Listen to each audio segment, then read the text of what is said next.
ఖమ్మం జిల్లాకు ముఖ్యమంత్రి గారు రాబోతా ఉన్నారు. రైతుకు సభ పెడుతున్నాడు ఆయన. రైతులకు సభ పెట్టి రేపు ఒక 60,000 మందికి రైతు బంధులు వేస్తారంట. జనాలేమో ప్రజలేమో వాళ్ళకు ఒకటేసారి ఓట్లు వేసిరు, కానీ వీళ్ళేమో ఇన్స్టాల్మెంట్లలో రైతు బంధులు వేస్తారు, ఇన్స్టాల్మెంట్లలో పెన్షన్లు వేస్తారు. అది కూడా ఏంది 30 నెలల్లో 3 సార్లు ఎగబెట్టిరు. ఒకసారి సగం వేసిరు 2 ఎకరాల కాడికే, 2 సార్లు మాత్రం పూర్తిగా వేసిరు. అంతేకాదు ఇంకో పక్క యూరియా, దాన్నైతే మరీ ఘోరం. మొన్నటిదాకా యాప్ పెట్టిరు. ఆ యాప్ వద్దు మహాప్రభు అని మేమందరం మొత్తుకుంటే ఇప్పుడు యాప్ తీసేసి మీ సేవా కేంద్రంలో పెడతాడట. అంటే రైతు ఎద్దిడవాలి, వ్యవసాయం ఇడవాలి, నాగలు ఇడవాలి, అన్ని ఇడిచిపెట్టి ఆయన పోయి మీ సేవా కేంద్రంలో లైన్ కట్టి కూర్చోవాలి. ఆడికి పోయి యూరియా తెచ్చుకోవాలి. ఎందుకోసం ఇవి ఎక్కడ లేని వింత పోకడలు, లేని ఎక్స్పెరిమెంట్లన్నీ రైతులతో ఎందుకు చేయాలి ముఖ్యమంత్రి గారు? పైగా ముఖ్యమంత్రి గారు ఇక నాకంటే మించిన రైతు బాంధవుడు లేదన్నట్టు ఆయన మాట్లాడుతూ ఉన్నాడు. బోనస్ ఇస్తామని చెప్పారు కదా అన్ని పంటలకు, ఒక్కసారి తప్పితే ఎవరికి బోనస్ ఇవ్వలేదు. ఇప్పుడేమో మేము చెప్పిన 7 రకాల వడ్లేస్తేనే బోనస్ ఇస్తామని చెప్పి మళ్ళా బోగస్ మాటలు మాట్లాడుతూ ఉన్నారు. ఇవన్నీ పక్కకు పెట్టి రేపంట లక్షలాది మందితో కలిసి డిప్యూటీ సీఎం గారు ఖమ్మంలో సభ పెడతా ఉన్నారట. నేను కొత్తగూడెం ప్రజల తరఫున, కొత్తగూడెం జిల్లా ప్రజల తరఫున ఒకటే ప్రశ్న వేస్తా ఉన్నా. ఖమ్మం నుంచి 3 మంత్రులు ఉన్నారు. సరే ఉమ్మడి ఖమ్మం అన్న ఈ ప్రాంతం మీద కూడా వారికి ప్రేమ ఉండాలి. అన్ని ప్రాజెక్టుల హెడ్ వర్క్స్ ఏమో కొత్తగూడెం జిల్లాలో ఉన్నాయి, నీళ్ళన్నీ ఖమ్మానికి పోతున్నాయి. మరి కొత్తగూడెం ప్రజల పరిస్థితి ఏంటి? ఇల్లందు ప్రజల పరిస్థితి ఏంటి? సత్తుపల్లి వాళ్ళ పరిస్థితి ఏంటి? అశరావుపేటల పరిస్థితి ఏంటి? వీళ్ళకి నీళ్ళు ఇవ్వరా? ఇచ్చే ఉద్దేశం కూడా లేదా మీకు? ఆ విషయం రేపు ముఖ్యమంత్రి గారు మాట్లాడాలి. మీరు రైతుల కోసం పెడుతున్న మీటింగు కేవలం ఖమ్మం రైతుల కోసమే కాదు కదా, రాష్ట్ర రైతులందరి గురించి కూడా మాట్లాడాలి. ఇక ముఖ్యమంత్రి గారు సొంత జిల్లా, నిన్ననే నేను ఇక్కడికి వస్తుంటే మహబూబ్ నగర్ జిల్లా నుంచి రైతులు వచ్చిరు నా దగ్గరికి. ఈ ప్రభుత్వానికి నిజంగా రాష్ట్రపతి అవార్డు ఇవ్వాలి. రైతుల మీద రౌడీ షీట్లు ఓపెన్ చేసిన మొట్టమొదటి ప్రభుత్వం ఈ ప్రభుత్వం. అక్కడ ఇథనాల్ ఫ్యాక్టరీ పెడితే రాష్ట్రం మొత్తం ఒక 28 ఇథనాల్ ఫ్యాక్టరీలు ఉంటే ఒక 7 పనిచేస్తున్నాయి. అన్ని చోట్ల నిరసనలు వ్యక్తం అవుతున్నాయి. అందులో ఒక 5 మహబూబ్ నగర్ జిల్లాలోనే ఉన్నాయి, ముఖ్యమంత్రి గారు సొంత జిల్లాలో.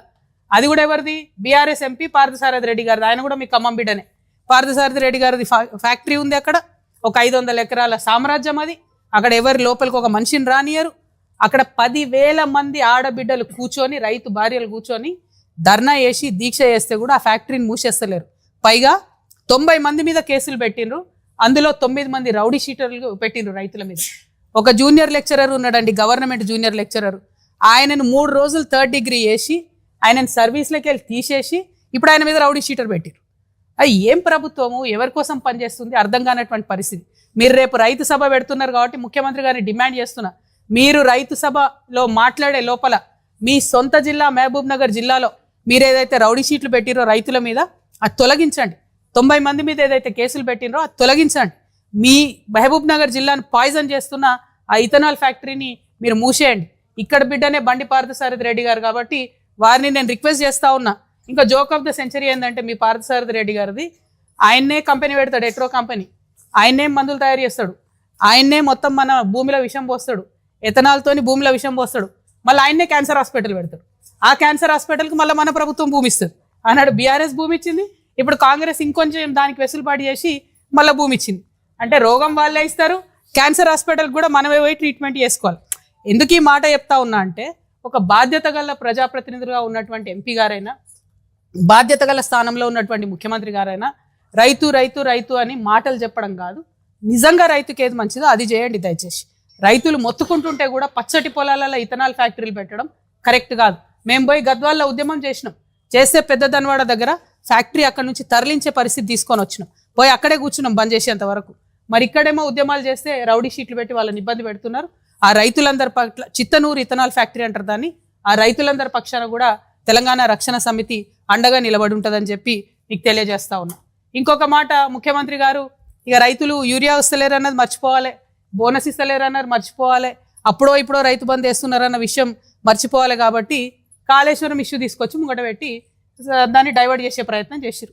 నిన్న పెద్ద ఎత్తున పవర్ పాయింట్ ప్రజెంటేషన్ ఇచ్చారు నిన్ననో మొన్ననో ముఖ్యమంత్రి గారు, కాళేశ్వరం ఇట్లయింది అట్లయిందని. నిజంగా కూడా నేను ఇవాళ కూడా చెప్తున్నా, సాధికారికంగా చెప్తా ఉన్నా, మన ముఖ్యమంత్రి గారికి ఆఫీసర్లు చెప్పింది చెప్తారు తప్పితే నీటి మీద అవగాహన ఉన్నట్టు నాకు అనిపిస్తలేదు. ఎస్, నేను ఛాలెంజ్ చేసి అవును, ఇవాళ ఇరిగేషన్ మంత్రి గారు మాట్లాడతారా, ముఖ్యమంత్రి గారు మాట్లాడతారా?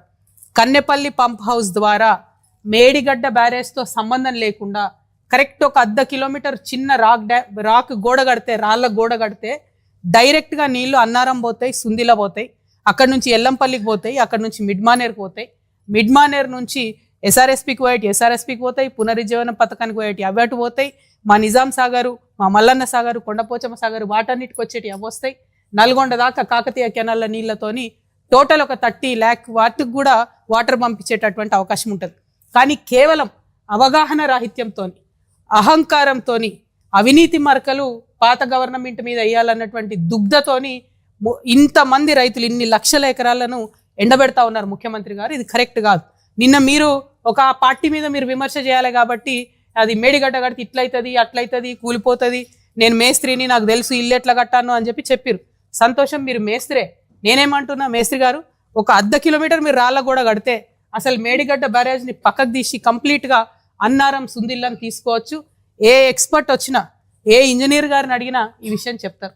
చెయ్యగలిగి ఉండి కేవలం ప్రజలను మభ్యపెట్టి మోసం చేస్తూ ఉన్నారు. ఇక వీళ్ళు కాంగ్రెస్ పార్టీ